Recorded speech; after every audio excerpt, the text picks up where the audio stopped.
प्रभु परमेश्वर भन्दा पनि माथि हो कि के हो तिमी अल्गोरिदम? हे अल्गोरिदम, के विघ्नष्ट गर्यौ तिमीले, के मचायौ? चुनावभन्दा अगाडि चाहिँ रासोपाका चाहिँ सम्पूर्ण चाहिँ नेताहरूको चाहिँ राम्रा भिडियोहरू देखायो, राम्रा कमेन्टहरू देखायो भने पुराना स्थापित दलहरूका चाहिँ नराम्रा भिडियोहरू पनि देखाउने, नराम्रा बवाल गाली गरेर कमेन्टहरू देखाउने। कस्तो खाली शक्तिशाली चाहिँ तिमीले चाहिँ रोल खेलेर रहेछौ अल्गोरिदम। गर्दा यो हो कि त हामी भन्दै थियौँ, आम नागरिकहरू यस्तै कुराहरू मनमा खेल्दै थियौ।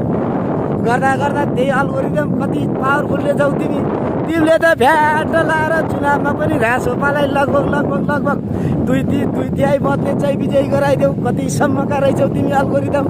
गर्दा आफूले जे भने त्यही भ्याट लाएर अल्गोरिदमले नै प्रभु चाहिँ बालेलाई प्रधानमन्त्री बनायो। गर्दा ल हेर्नुहोस् अल्गोरिदम झन् तपाईँ त कस्तो जङ्गिएको भने सुदन गुरुङ हो के यस्तो केटलाई बनाएको भने जस्तो पनि बनाइदिए। फेरि तँ पनि कन्फर्म हो रे, बोल्न लाग्यो बेला धेरै बोलिन्छ।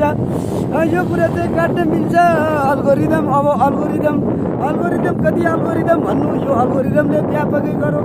अब गर्दा अब यो अल्गोरिदमले केसम्म गर्यो भने बालेन प्रधानमन्त्री पनि हुनुभयो। अनि त्यसपछि चाहिँ अल्गोरिदमले नै सुदन गुरुङलाई चाहिँ गृहमन्त्री बनायो। अनिखेर के भनेदेखि अब नेकपा एमालेका अहिलेका संसदीय दलका नेता आरबीटी क्लाउड भनेको रामबहादुर थापा बादल हो। उहाँले पनि अदृश्य शक्ति नेपाली सेना कार्की आयोग र कुनी चाहिँ के अरे सुशीला कार्की आयोग। अनि के भन्यो भनेदेखि चाहिँ यो जितमा निर्णायक भूमिका खेलेको भएर बधाई भनेर पनि संसदमै बधाई दिँदा भए। अल्गोरिदम यो सबैमा चाहिँ अल्गोरिदमको हात छ। अब अल्गोरिदम तिमी के हार्छौ? 12 गते चाहिँ यो सरकारले चाहिँ नेकपा एमालेका पार्टी अध्यक्ष एवं पूर्व प्रधानमन्त्री केपी शर्मा ओलीलाई प्रतिशोधपूर्ण चाहिँ हिरासतमा राखेको हो, अनुसन्धानमा राखेको हो भनेर उहाँहरूले चाहिँ 12 गते चाहिँ एकदम व्यापक पाराले चाहिँ आम नागरिकले बुझ्ने गरी चाहिँ हामीले जनसागर उचाल्छौँ भनेका छौँ। अल्गोरिदम अब के हार्छौ तिमीले चाहिँ यहाँ आज अहिले पालि तिम्रो भूमिका कस्तो रहन्छ, कतिको रहन्छ? बालेन्द्र शाहले अब यसो सम्बोधन गर्न जाँदा जतिको भिड हुन्छ कि हुँदैन त्यति कुरा प्रश्न पारिदेऊ अल्गोरिदम।